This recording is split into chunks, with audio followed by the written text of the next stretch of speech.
I won't hide that I was genuinely surprised to learn that a powerful language like Russian didn't have a writing system before the 9th century AD. And because of how beautiful its script is, I originally planned to dedicate the next episode to the Georgian language. But the moment I started digging, I found the same scenario staring right back at me. A very ancient language, even older than Greek, yet without a writing system until Christianity arrived and people wanted a way to read and understand the gospel. And although religious influence on languages is a familiar pattern, like Sanskrit developing to write the Vedas or Arabic being codified to preserve the meanings of the Quran, I decided in this episode to focus specifically on how the gospel shaped the world's languages, because it's genuinely a fun and fascinating topic. And you won't believe the ending. If you're in a hurry, feel free to jump to the timestamps. And now, let's get started. The ancient Egyptians already had a writing system, actually the most famous writing system in people's minds, hieroglyphs. But that was the language of kings and temples. And alongside it, there was Hieratic, which was the language of the priests, and also Demotic, which was considered the everyday language among the general population. It was used in administration, trade, letters, and it was easier than hieroglyphs, but it still required training to write. When Christianity arrived, Egyptians believed starting from the 1st centuries AD, and here the natural need gradually began to appear for developing an easier writing system in the language of the believers. Well, Greek was ready, and 7 letters were added for the sound specific to Egyptians. The result? The Coptic language, the last written form of the ancient Egyptian language. And to see how the gospel influenced it, it's still used in some Egyptian monasteries to this very day, unlike hieroglyphs, for example. OMG, the 4th century is full of events and excitement. Let's start with the first country to officially adopt Christianity. Yes, as a state. The Copts responded to the word of God among the people, but they were under Roman rule. But in 301 AD, Christianity was adopted as the official religion of Armenia, when Tiridates III converted because of the miraculous healing from his mysterious illness. Armenians speak Armenian, but until this point, it was entirely oral. However, the gospel is the word, and people began to believe, so they had to read and write it. That's when the idea of creating a writing system for the beautiful Armenian language began. The main designer of the Armenian alphabet was Mesrop Mashtats, an Armenian scholar and monk who studied ancient languages like Greek and Syriac and drew inspiration from them to create the Armenian alphabet in 405 AD. The Armenian alphabet was originally designed for religious purposes, so ascetics carry a vibe that is majestic, like Christian icons, calm, and precisely drawn, spiritual. You write it as if you are performing a prayer. The Armenian letters themselves have clear geometric balance. They lean toward verticality, smooth curves without exaggeration, rounded ends resembling ancient carved stones. Armenian script is often described as gentle, circular without sharp angles, balanced, visually attractive, full of sanctity, and it carries a subtle touch of sorrow and poetry, because Armenians are a people who wrote their history with both pen and blood. After the 7th century, with the spread of Islam and Arabic, there was artistic and cultural exchange between Armenians and Arabs. Some plant and geometric decorations moved from Islamic art to Armenian manuscripts. And now, in the modern era, a new generation of calligraphers started using Armenian in logos, posters, artistic designs, tattoos, abstract calligraphy works.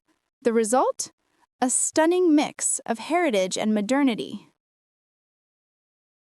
From the south of the Arabian Peninsula, Habashi tribes traveled to the Horn of Africa, bringing with them the Sabaean Musnad script, which some researchers even consider older than Egyptian hieroglyphs.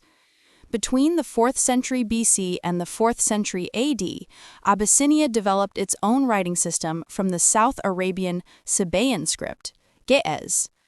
It was used in official inscriptions, royal records, and carvings on stone and metal. This early form of Ge'ez was purely consonantal, just like Arabic, since Ge'ez is a Semitic language too. But after King Izona converted to Christianity and made it the official religion around 330 AD, Ge'ez changed dramatically. Christianity transformed both the writing system and how people thought about language. The script became syllabic to make it easier to write religious texts and translate the gospel. They added vowel-based forms to each consonant, giving every letter 7 shapes to cover its vocalic states, especially after loanwords from Greek and Syriac entered the language. This made reading faster and more precise, crucial for sacred texts where a single syllable could change the meaning. Church schools appeared, reading and writing spread, especially for religious reading. And exactly like what happened with Latin and her daughters, Ge'ez stopped being used as a spoken language between the 7th and 9th centuries, and easier descendants replaced it, mainly Amharic and Tigrinya. Yet it's still used in monasteries and churches as a language of religion and liturgy. And Amharic, ironically, is now the second most widely spoken Semitic language after Arabic. But Ge'ez is still understood and used in churches and monasteries. And this is exactly what it means to preserve a language from disappearing. And now, let's open the chapter of elegance and beauty, because honestly, what is this gorgeous alphabet? Georgian doesn't belong to the big language families like Indo-European, Turkic, or Semitic. It's part of the Karatvelian or South Caucasian family. And really, as I told you, it was supposed to be the topic of this episode until I stumbled on something surprising. It was completely oral, just like Russian, until a period that feels oddly recent compared to the timelines we've been exploring on this channel. Even though, according to some researchers, its roots go back to a time older than Greek. My God, thousands of years of purely oral communication. And the oldest Georgian texts we have, they're from the 5th century AD, carved as religious inscriptions on ancient church walls. Well, let's get this twist out of the way quickly before the tomatoes start flying, because between Armenia and Georgia, there's a long history of rivalry. So, Saint Nino, some say she was Armenian, others say no. And even the inventor of the Georgian alphabet is a point of debate. Armenians say Mesrop visited Georgia in 417 and helped create the script. Georgians say he never visited them at all. What we do know for sure is this. Saint Nino did visit Georgia, and she is the reason King Mirian III converted to Christianity. That's how the kingdom of Iberia became Christian around 330 AD. And after that, the Georgian alphabet appeared. And yes, Georgia used to be called the Kingdom of Iberia. The Georgian script wasn't just a way to write. It was a spiritual art. Scribes saw the letters as sacred symbols, decorating them with circular and spiral patterns, which explains their soft shapes today. Modern Georgian still carries the roots of its ancient vocabulary. It hasn't been heavily influenced by other languages, despite being surrounded by Persian, Ottoman, and Russian empires. That's why it's considered one of the oldest continuously living languages in the world, still holding its original Caucasian identity. The 9th century AD. And as we saw in the previous episode, the Slavic languages were still completely oral. We went through the whole journey, how Glagolitic appeared, how it slowly evolved, how Cyrillic took shape, and eventually how it led to the modern Russian civil script. Plus, all that cozy little trivia we picked up thanks to the forests and soft scenery of Belarus and the surrounding region. So, without repeating the same details, here's what's left to say. The invention of that alphabet didn't just shape Russian, it shaped Bulgarian, Croatian, and Serbian as well. And the wild part? Croatians sometimes still use Glagolitic. I swear Croatians are incredibly strong-willed. Don't ask me why. Between the 10th and 16th centuries, the Uralic language family finally encountered the gospel, and, like many others, it began to develop its own writing systems after being oral for a surprisingly long time. Hungarian, around the 10th to 11th century, the beginning of Christianity in Hungary under Stephen I, Finnish, in the 12th to 13th century, the Latin alphabet was adopted and the first Bible translations appeared in 1548, Estonian, 13th to 16th century, introduced through Protestant German influence and Danish missions.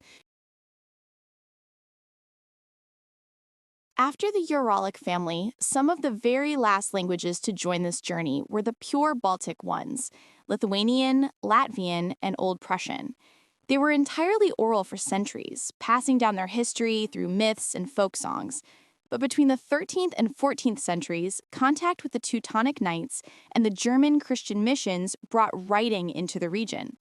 The earliest documents were ecclesiastical and administrative, usually written in Latin or German rather than in the Baltic languages themselves. Then came the first attempts to record Old Prussian.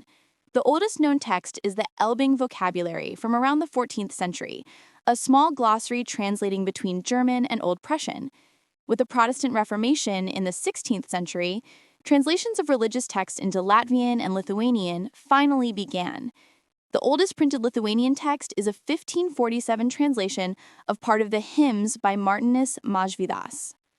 So in the end, we can say that true written Baltic begins in the mid-16th century.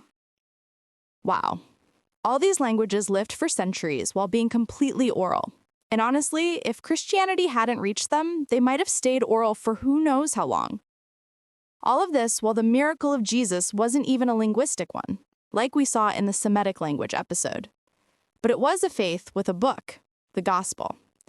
And if it's a spell, then it needs to be written. And if it's written, someone has to read it. And to read it, you need a writing system you can understand. That's how the arrival of Christianity became the spark behind the birth of writing systems in so many of the world's languages. Should we add Rōmaji to the list? Let's add it, because it too appeared directly because of the Gospel. When French and Portuguese missionaries reached Japan in the 16th century, they wanted to translate God's teachings into the local language, but they couldn't read the Japanese characters, so they created Latin letter equivalents for them, and that's how Rōmaji was born. It's similar to Chinese pinyin, writing the sounds of the language using the Latin alphabet. But while the Chinese created pinyin to make teaching easier, Rōmaji appeared specifically because Christianity was entering Japan. So yes, this wave of creating new alphabets under the influence of the gospel lasted for roughly 1,500 years, from the 1st century all the way to the 16th. I've been pondering the development scenario of all these languages, who rose and flourished to carry the God spell, allowing every believer to hear the word in their own tongue. But I said to myself for a moment, wait, there's one we haven't talked about yet, the one that was actually first among them. But why can't I seem to find it with the others? The language of Christ, and therefore the very language of the Holy Book when it first appeared in the world. Syriac. At first, I thought I'd go look for it just to proudly put it at the top of the list. But imagine this. The scenario turned out differently. It's the only language for which the Bible wasn't the reason for its development and flourishing when it appeared. At that time, Greek shone above all, the language of science, philosophy, and knowledge.